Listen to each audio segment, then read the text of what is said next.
Yeah. Pro Fan Sports Podcast. Let's get it. Pro fans, tune into the program. Every single week, get the dope, fam. Sean on the mic, very flat too.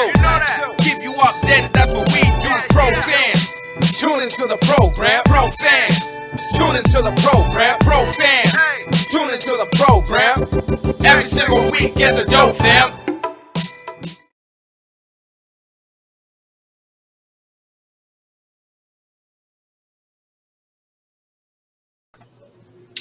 Well, thank you for joining us, Doug. And then we are recording, John. We can get started. Yeah, Doug, I'm Awesome. John. I'm John Altidor. Vladimir, nice to meet you. And I'm Barry. I've been talking to Barry the whole time.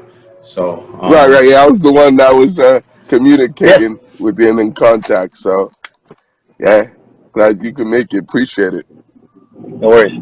Yes, sir. We ready to go? Yep. All right. Yo, what to do, everybody? It's your boy John Altidor with Pro Fan Sports Podcast, where the fans of the pros go back at you with a special segment with my boys Vlad and Barry, and host of the Gottlieb Show on Fox Sports Radio Monday through Friday at 3 p.m. Doug Gottlieb, how you doing, man? I'm good. Baseball season about to be here. Baseball playoffs. Kids back in school. All good. That's what's Awesome. up. Nice. How's your ACL recovery going? I saw you posted. I appreciate you asking. So we are 9 days out, and I ditched the crutches last night. Like I was walking around pretty early on, not telling my doctor, and so like he was trying to tell me like 2 or 3 weeks, and I was like, dude, I do not need crutches. So I'm still limping a little bit. It's still pretty swollen. Which, I mean, it's actually been really good. It gives me good kind of empathy for what guys who have gone through it are going through, right? But all in all, not terrible. I mean, it's not going to be fun, but at least it gives me something to do, right? Usually when you're working out and you're in your 40s, there's like, what's the point, right? You're just doing it to look good. Now I got like a goal to get back hooping next summer. Nice. You're having like Nice. That's awesome. You're having like a Adrian Peterson kind of recovery process right now. Yeah. Those guys that's recover what I'm like 3 weeks, dude. It's like, what the hell just happened? Yeah, I mean, he's a freak of nature, right? I mean, he's Oh, one in a million. But yeah, I'd like to. I mean, I think a lot of it comes down to the luck of how bad you hurt it, right? Because when you tear it, if you just tear the ACL, which I did, and you don't have any other knee damage, it's not as bad. I had a bone bruise pretty bad, but the time off it and the blood flow looks good, so that'll be all right. But I didn't have cartilage damage, and I didn't have meniscal damage, and I didn't tear any other ligaments. So, yeah, I mean, I think I'll be okay. I mean, I'm just be smart about it. I mean, if I was going to give anybody advice, if you're like an old head hooper, and I always tell people this, but I didn't do it, which is don't hoop until you're at the right weight. Like I always played in the low 180s, mid 180s, and I was in the high 190s. I've been lifting a bunch, and I was pretty swole up, but that it's just too much strain and stress in your body. So I would say for everybody, like, well, I'm a hoop to get back in shape. Like, I get back in shape, then start hooping. Absolutely, I think that's good advice. yeah, that is definitely good advice. Appreciate that. Absolutely, man. So, I mean, you're pretty much everywhere, man. You're covering basketball, football. You're on the herd. You're on the radio. You're doing everything. What's your favorite sport to cover? Like, what did you start out doing? Well, I was a college basketball player, and I played professionally overseas, and so I kind of made my way in terms of on TV of being a basketball analyst. And my dad was a longtime coach, a high school college AU coach. My brother's been a college coach for 26 years. So it's kind of in my blood to see the game a little differently. But, I played every sport growing up, and I come from a family of huge sports fans. So when I started on radio, it was in Oklahoma. And this is before they had the Thunder. And so you had to know 3 sports in Oklahoma: football, spring football, and football recruiting. So those are my 2 areas: college college football and college basketball were my kind of expertise. And then, like the NBA stuff was just kind of easy because I started doing this when I was 26 and I played professionally. So then all the guys that were coming up and playing, I'd either played against or I'd started to cover. And so like I knew them really, really well. Or, my first NBA draft was LeBron and Darko, and I played against Darko twice when I was in Israel. He was in Yugoslavia. And I'd covered Melo a little bit. And then all those, like Chris Bosh, like he was in Dallas as a kid, and he used to come to our games at Oklahoma State. So NBA basketball was kind of easy. And now a lot of the guys that I grew up playing with or stayed friendly with, now they're coaches. So it's still kind of easy to get your information. And then, you watch it, the sport. I coach the sport in AAU. I coach the sport with adults as well. So that part's been pretty good. And then, what drives the bus is the NFL. And that just takes time. And I've gotten to do NFL play-by-play and NFL sidelines. And, once you're kind of in, you're covering the league, and, you can't really take time off. Yeah. You can't, take a year off of covering it. Once you do it, you kind of know it, and you stay on top of all the movement. It's pretty fun. It's really enjoyable. So, what am I best at? I would say basketball. But football is something that, because of my basketball ties, like whenever I go to an NFL practice or a game and I talk with coaches, they all want to talk hoop. They all like hoop. They're like, we talk about football every day. So that's kind of my aim with a lot of these guys. Absolutely, man. I mean, with that said, you're definitely covering a lot. And with USA basketball, that just happened. We went out there and got the gold, in Tokyo. And we saw Kevin Durant, Draymond Green. I think one of them came out with like a collage of people that was doubting them. And I know you had posted about, the USA basketball teams being selfish a little bit. Did you make that highlight reel? I didn't see. I didn't check if I did. And mine was more about our culture and how they came in playing and how they were playing in Vegas. They were fighting Pop a little bit in Vegas. And I think Pop adjusted, they adjusted, and then, you add, I thought Drew Holiday was a difference maker. I thought Devin Booker was a difference maker. Middleton had some really good moments, some moments where he wasn't as good finishing, but look, the dude's a bucket and a hard matchup, and he just come off a championship season. So, you add three high-level players who are really versatile, and I thought that changed him as well. So there was a bunch to it. Like, they'd be lying if they thought everything was working out smooth when they were in Vegas. Like, there was some tight assholes there a little bit. But God bless. I do not know if I made the highlight reel. I don't care. Like, I gotta check that out. I'm okay. I'm okay if you got but I wasn't. I still thought they were the favorite. I think my thing was I was concerned that you getting those. Look, they were down 15 to Australia, who they were much better than. Yeah. But who they had lost to. And I think those losses, losing to Nigeria wakes you up a little bit. Losing to Australia wakes you up. And losing to, look, they were down 15, and I thought Australia they got super tight at the end of the first half. And, once we got a couple steals and got back in it before half, the game was over, even though we were still, I think we trailed by 3 at half, but it felt like it was over, and we ended up winning by 19. But, let's not deny the fact that it's a different style of basketball, a different style of officiating, and it's really, really hard considering what they play all year long to come together and be a team. And, who would have thought that Damian Lillard would be just kind of an afterthought in how they played, and they'd still be able to win a gold medal. That's kind of a surprising thing. Oh, yeah. Definitely. Absolutely, man. Glad they won, because, that'd be a little embarrassing right there. A little? That's an understatement. Just a little bit, and obviously, with the NBA season going on, off season, there's been a lot of movement. And the most recent, Dennis Schroeder to the Boston Celtics. He's getting a lot of slack and a lot of shit for turning down the $84 million extension with the Lakers. But other than that, like, how do you feel about Schroeder signing up with the Celtics? And how do the Celtics get at it? Well, they just today re-signed Marcus Smart to an extension. $7 million. Yeah, that's right. But where I did think that Marcus would be a guy that they try and move in the last year of his contract, but this is apparently what they're going to go That's with. what I was thinking too. I mean, look, their deal. I'm not a Schroeder fan, and I probably know a little bit too much, but I'm sure that. What do you know? What do you know? Yeah, we want to know what you know. What do you know? Yeah. Right. Nobody liked him at the Lakers. He made all the mistakes that you can't make when you come to a new team. It's the old Teddy Roosevelt walk quietly and carry a big stick. Like he did the opposite. He came in, and the first day they met the media is like, I'm the starting point guard. And they're like, hey, and all those guys are like, hey, that guy number 23? He was our starting point guard. We just won the fucking finals, bud. Right.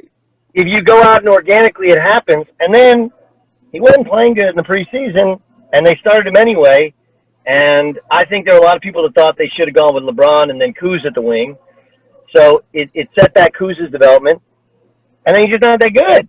He's just not. He doesn't create shots for others. He's a scorer, a high volume guy. He's really an off the bench, in that I'm not saying he's as good as Jamal Crawford, but in that Jamal Crawford, Bobby Jackson, you name it, that guy who has Jordan Clarkson, right? Has no position, just go in and get buckets. Like Lou Will, right? Lewis Williams. Lou Will. Those guys they're not starters, okay? Because here's the part.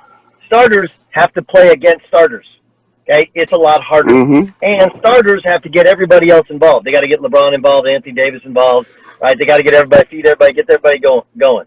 And then when he does. So he was miscast, but miscast kind of out of his own ego. And I don't think he fit in with the bunch. And they were all about chemistry the year before. And, I think LeBron's a guy who he just wants to win. And when people start to get like, why is LeBron so out on him?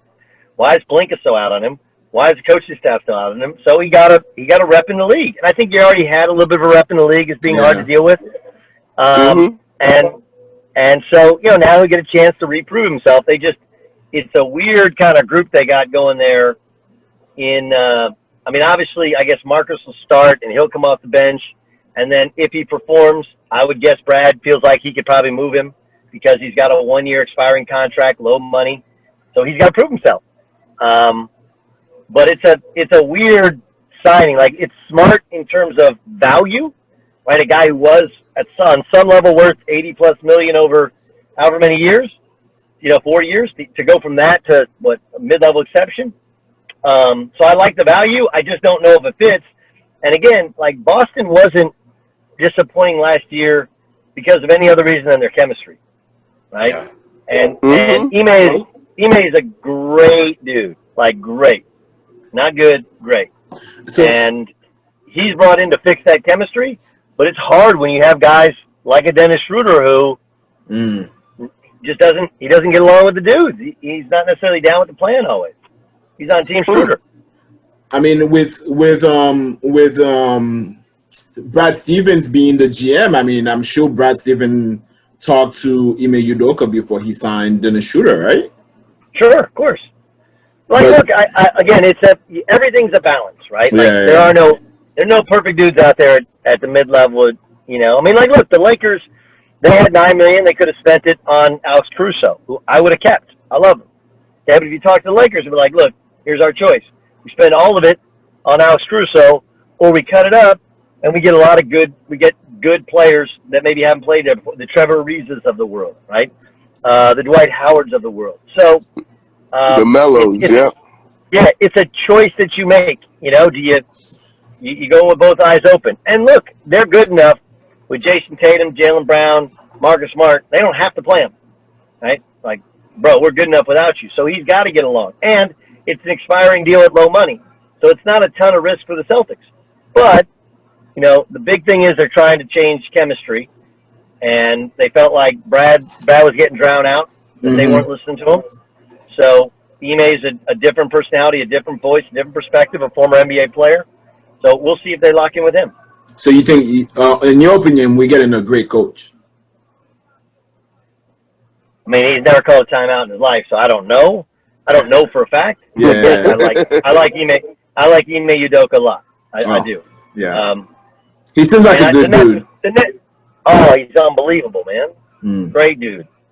You know, I mean, to make it out of Portland State and to make it going through the minor leagues and then make it as a player and then, you know, make it as a coach. I mean, he's a grinder. And awesome. Being a head coach and a good one in the NBA is about two things, about grinding, because the players have to feel like you know everything that's going on, and it's about respect, you know, and communication.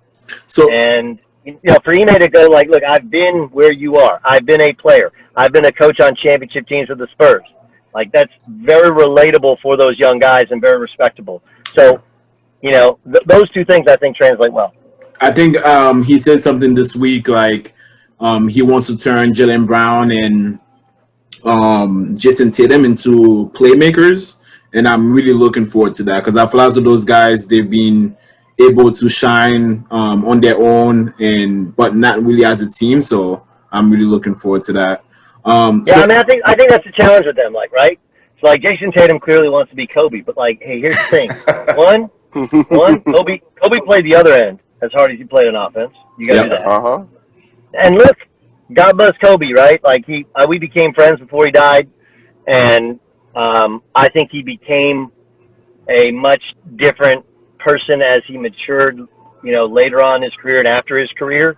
But like, look, in middle of career Kobe, like he was super selfish, hard to deal with, but he had Shaq, and they figured out a way to make it work. You know, Jason Tatum, I mean, Ime's got it. Jason Tatum's got to be a guy who creates shots for us. The superstars don't just get theirs; they make everybody else around them better. Yeah. And right now, Jalen and Jason Tatum have the talent to do it, but they have not yet shown the desire to do it to make everybody better. Yeah, that's what I'm hoping. I'm hoping Ime can turn those guys into playmakers, and he can help them make others around them better. So is Dennis Schroeder on his way out of the league? Like if it doesn't work here with the Celtics? Oh, will he go back? I don't think so. No, I don't think. I mean, I think he's definitely an NBA player. You know, he's just going to have to.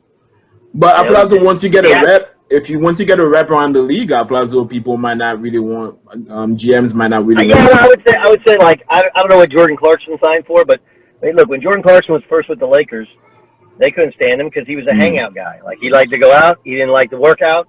Yeah. He would just go in, and he was trying to be a starting point guard. Now he's really, because he's in Utah, there ain't shit to do except hoop. You know, and he's kind of figured it out. Like, look, this is my job. Takes guys a little bit to figure it out sometimes. Yeah, that's true. Look, if Schroeder doesn't figure it out, yeah, he can go back and play overseas or whatever.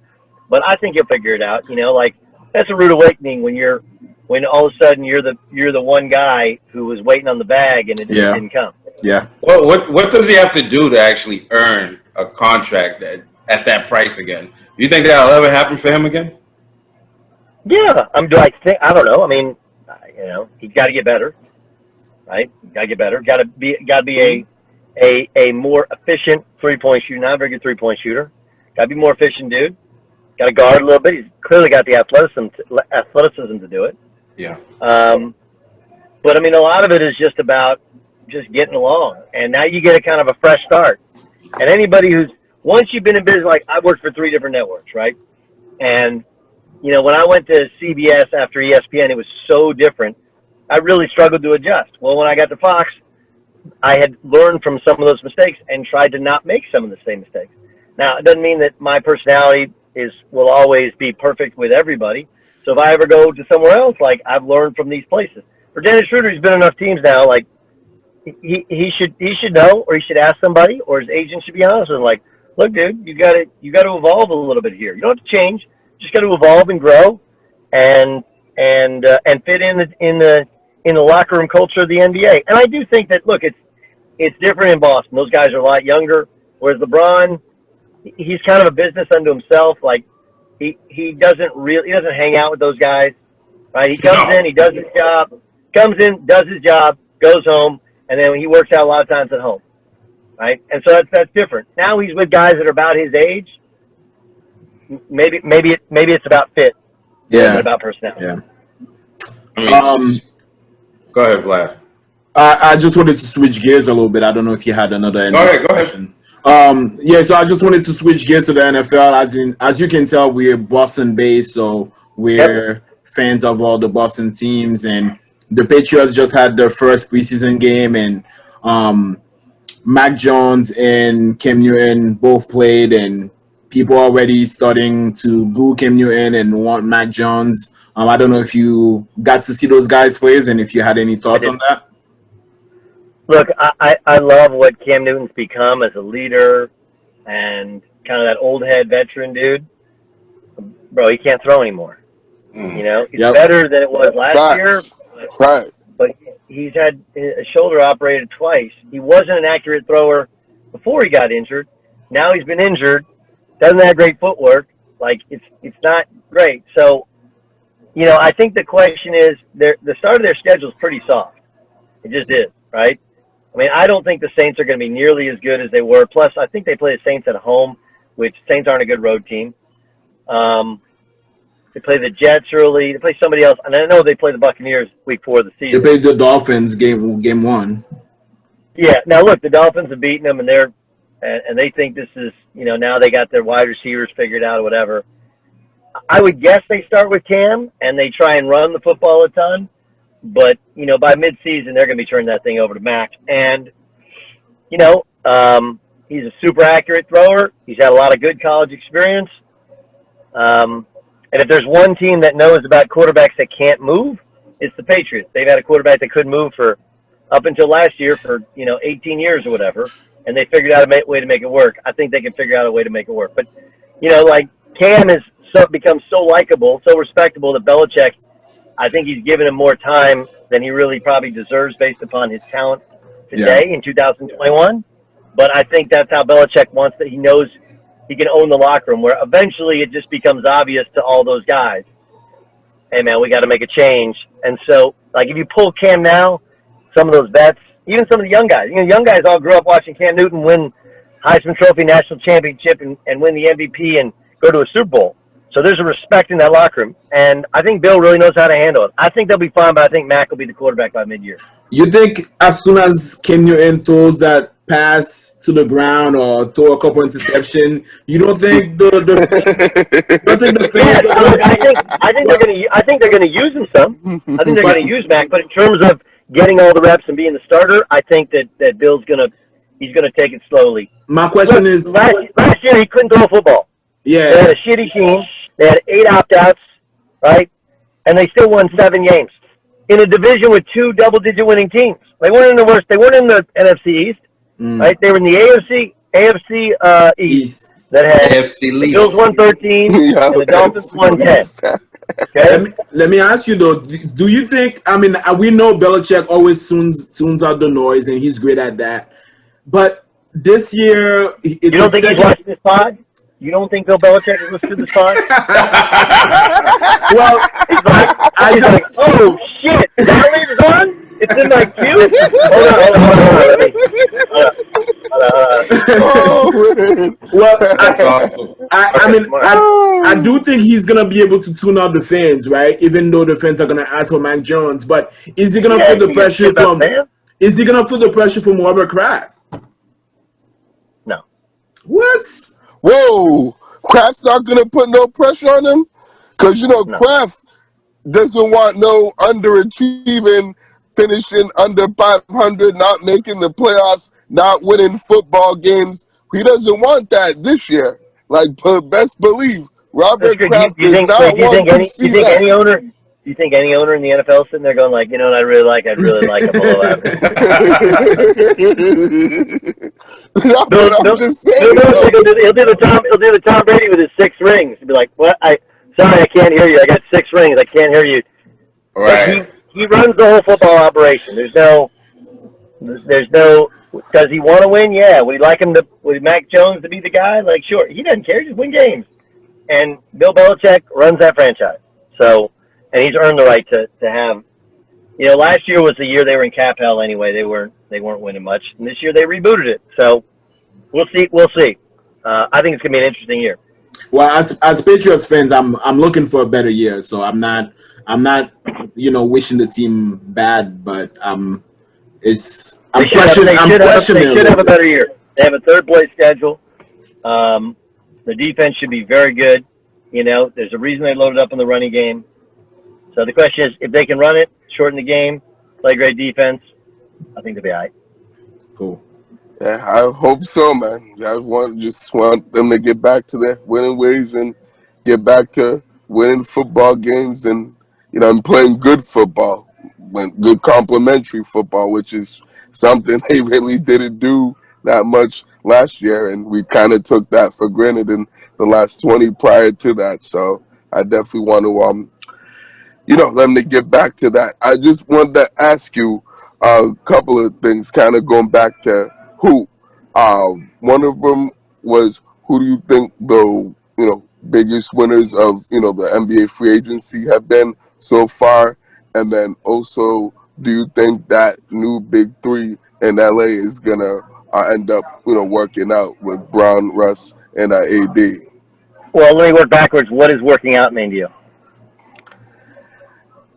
As in, do you think they'll end up winning a championship within really a 2-year time frame, which is what I think they have I on don't. I that don't. I don't. roster? Like, look. I think that if you looked at the roster and you're fair about it, you go like, they're better than they were last year. They've changed though. They were a defensive-minded team. Now they'll have trouble stopping people, but they can really score. And I think Russ makes sense for the regular season because, as it was explained to me, like, look, we love Buddy Hield. They'd love to have Buddy Hield. But if LeBron is out, Buddy Hield's not winning you a game. If LeBron is out, Russell Westbrook can win you a game, So does it work out? Look, I think Brooklyn's the best team in the NBA roster-wise. But, you got Kyrie's been injury-prone. KD's had a bunch of injuries. And James Harden's, never really in shape to start the season. But they'd only played together once, and they're still one toenail away from going to the Eastern Conference Finals and probably winning it if Kyrie's healthy. So, do I think it works?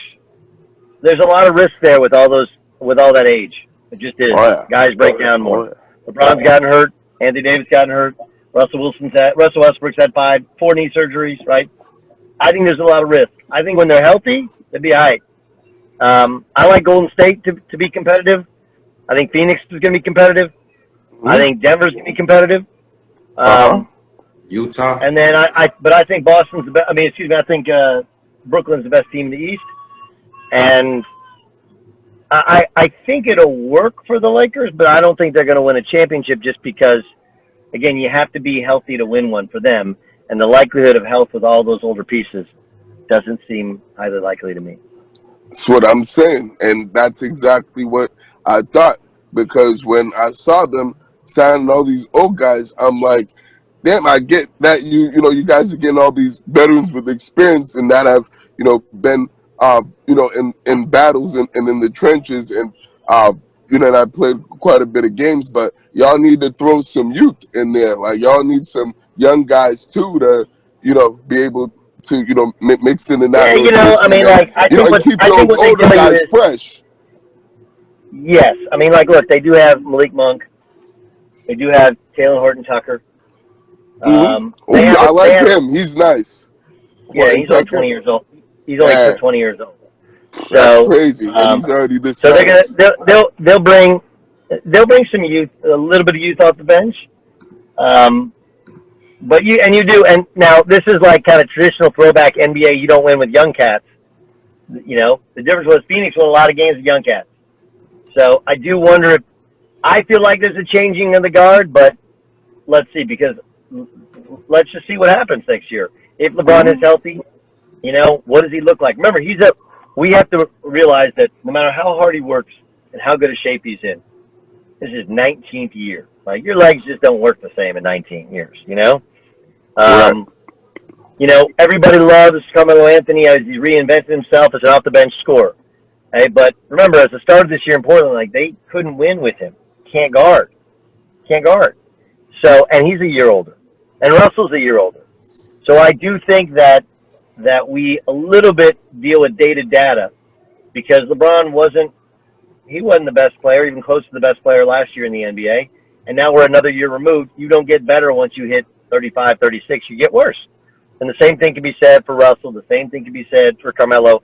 And so what does it look like? And can they play around their athletic weaknesses? And when I say athletic weaknesses, LeBron was the freakiest dude ever, right? 6'8", 260 pounds, do everything. He's still really, for a normal human being, he's a freak show. But for an NBA player, you know, he's just kind of a bull in a china shop a little bit most times. And we'll see what he looks like starting next year. No, definitely. Now looking forward to seeing how that works in LA as well, and if those guys can coexist, and that whole team can coexist. How do you? I mean, they got Russell Westbrook, sent out Caldwell Pope, Kuzma out to Washington, who looks like, you know, they're doing pretty well. I feel like they got a few guys to put with Bradley Beal, right? They got Dinwiddie, Kuzma, plus the guys they had before. I thought they got. I thought Washington got better, man. Like that's my feeling too. Yeah, no, I thought they got better. I thought everybody who's flipped Russell Westbrook has been better since he left. And part of it, I think he's a little overvalued. And then I think if you already have a go-to guy, well, you're trading for ancillary pieces. You're straight. You're good. So yeah, I think those guys are good role players, and I love Spencer Dinwiddie. You know, it's his second torn ACL. I know it's a partial tear, so I don't know what he looks like coming back. But supposedly he was ready for the playoffs. So we'll see. If Spencer is close to what he was before he got hurt, I think they did very well in free agency. One move that took place, I'm really confused about. The Clippers shipped out Rajon Rondo and Patrick Beverly and brought in Eric Bledsoe. And I'm like, what the hell is that all about? You know, like what? Well, they saved $30 million against the cap because they were badly over the luxury tax. So even though I forget what the contract is, only like $4, but they saved $30 million. Rondo's washed. And he may end up back with the Lakers as the backup there too if he gets bought out. Who else they sent? They sent somebody else in Pat Bev.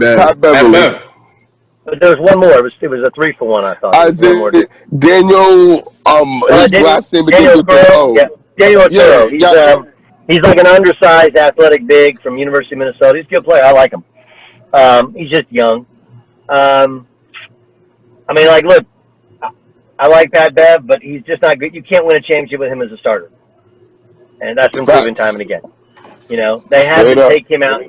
They had to take him out in order to beat Utah. They had to take him out. He's a great story.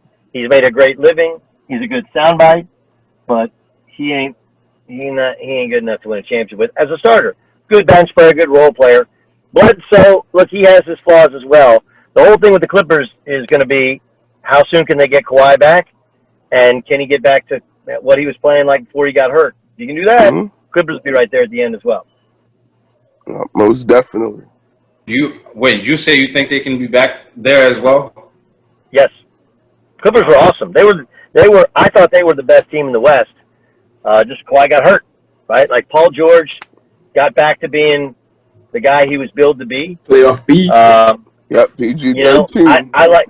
You know, they figured out how to use Zubac. I mean, even what's his name, Jackson. Reggie Jackson balled out. Reggie Jackson, he was nice. He balled out. Yeah. So, and I honestly think Ty Lue is one of the top 5 coaches in the league. Like that dude's really good. Wow. Really good. Adjusts very well. Adjustments. Adjusts very well. Doesn't lose his shit. Guys respect him. Gets him to play hard. Good working relationship with Kawhi and with PG. Like, I think he's really good. Wow. Let's go back to football here. We asked you about the rookie Mac Jones, of course. I got one more, and then I got to bounce, fellas. Got one more. Okay, cool. One more. Go ahead, John. Yeah. Which out of the 5 QBs, you know, the 5 QBs that were selected in the draft this year, who starts and who does well? Well, Trevor Lawrence is going to be the guy, and I think he probably has the most talent, but he just has the least around him. Right? That's a total rebuild. So I think he'll be fine. He'll put up big numbers, but and that division sucks. I mean, Indy has no quarterback right now. The Texans are clearly dumping games. They're going to trade Deshaun probably after the season. And Tennessee's pretty good. So they could win a cup more than you think. But, I mean, Lawrence is really, really good. Okay, so then you got the rest. Trey Lance is going to be nice, but there's no reason to play him right now when you have Garoppolo. Garoppolo's fine. He only played one game last year. He wasn't playing Division I ball. He's raw, but he's going to be nice eventually. And so I think they do the Pat Mahomes with him. They kind of redshirt him this year, and he'll start later on, like one game or two games late in the season. The dude who I got some friends in Chicago, and they're like, "Look, we didn't know how he would play, and he wasn't great in OTAs and early on and getting the playbook. But over the last week and a half, the lights have gone on, and I think Justin Fields is going to be a guy who has a good impact. Remember, the Bears are probably the most underrated organization recently in the NFL. They've actually done really well. They just haven't figured out the quarterback position. But they haven't figured out the quarterback position for 30, 40 years, right? Even Jim McMahon, he was okay. Yeah. They won a Super Bowl. They won the Super Bowl because they had Walter Payton, and they ran the ball, and they're the best defense. So I think he can make some freaky plays athletically and with his arm. I think he'll start week one of the season. I think he'll have the best year because he has a really good defense around him. They got enough playmakers, and they've dealt with and that style. Remember, Nagy came over from Kansas City. They want him to run around back there. I think they'll put some design runs in as well. I think he has the best year. I like Mac Jones. I think he'll be fine eventually, but I think right now it's a little bit of a changing of the guard. And the other thing is you don't really have any burners on that team, and so just a lot of short intermediate stuff, which is, look, Brady ate on that stuff for a long time after Randy Moss left. But I just don't know if a young guy can do that. I don't know how much he starts this year, and they'll be pretty conservative with their play calling. So I think that Trevor Lawrence is the best. He starts the whole year, probably puts up the biggest numbers, but not that much impact. I think that Justin Fields has probably the most combined impact stats, big play. Not that he's the best quarterback, but just for this year. Doug, thank you so much for coming on Pro Fan Sports Podcast, man. We really appreciate you taking the time and coming on, man. Vlad, you look like you were going to say something. So it's just one question that we've asked all our guests, and I just want to take the chance to ask you. I mean, Barry usually asks this question, but I'll ask it for him this time. What's out of all your career covering NFL, NBA, or MLB, what has been your favorite moment covering any of those sports? Well, that's easy. I played college basketball, and we lost in the Elite Eight. So I never played in the Final Four. And when I was at CBS, I got to cover the Final Four. And, my dad and I and my best friend in the world, his name is Miles Simon. He won national championship with Arizona. He's an assistant with the Lakers. He's actually going to coach their G League team this year.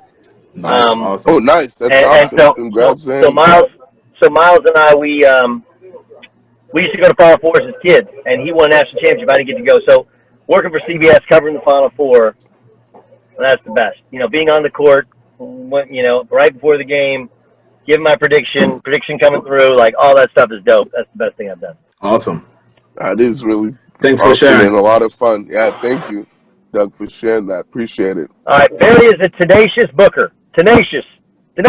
I appreciate you, Doug. Thank you, man. You guys be great. All right, bro. You too, Doug. Thanks for coming on. Appreciate it. Have a my good pleasure. Yeah, have a good night. Take care.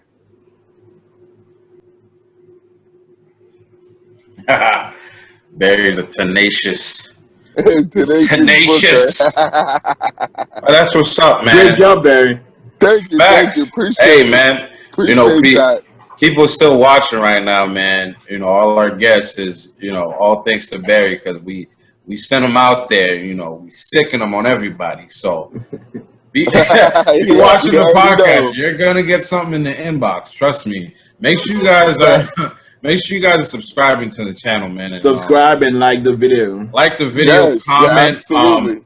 Follow us on social media at ProFan Sports on everything except for Instagram. So that's profans_sports, and follow Doc Gottlieb too at Gottlieb Show on Twitter and Instagram. So that dude, he's out there, man. You can see him on Big TV. time. He's a big time guest, man. So hey, we're doing what we're supposed to do. So you do what you have to do, and make sure you press the subscribe button and support us, making sure we we're going on another level because we're trying to get as many guests as possible. So Absolutely. And we definitely got some big ones coming up in the near future. So stay tuned and stay locked in every week and hit that bell next to the subscribe. So every time we drop an episode on YouTube, it pops up right on your phone or right on your device. And you'll Absolutely. be able to tune into the program, as we say on the intro. And when Barry says big, it's gonna be big. Yo, it's gonna be big. Trust You me. got that right. You're damn right. You already know. I'm gonna let That's you close that the B show, Money John. lifestyle. You know the vibes. Hey man, once again, if you're still watching, we appreciate the support. We appreciate you liking the videos, following us on social media, everything. Just make sure you're subscribing, like we say, and make sure you keep up with us because we're gonna be going, man. We're not gonna stop here. So, what's this go episode? time, man. Ain't What no episode is stopping. this? We don't even say what episode it is. 74. Episode 74. 74, man. So Every this next week. is gonna be 75, right? Let's get it, man. So until next time, man, we'll catch y'all. Peace out, everybody. Have a good week. See y'all next week.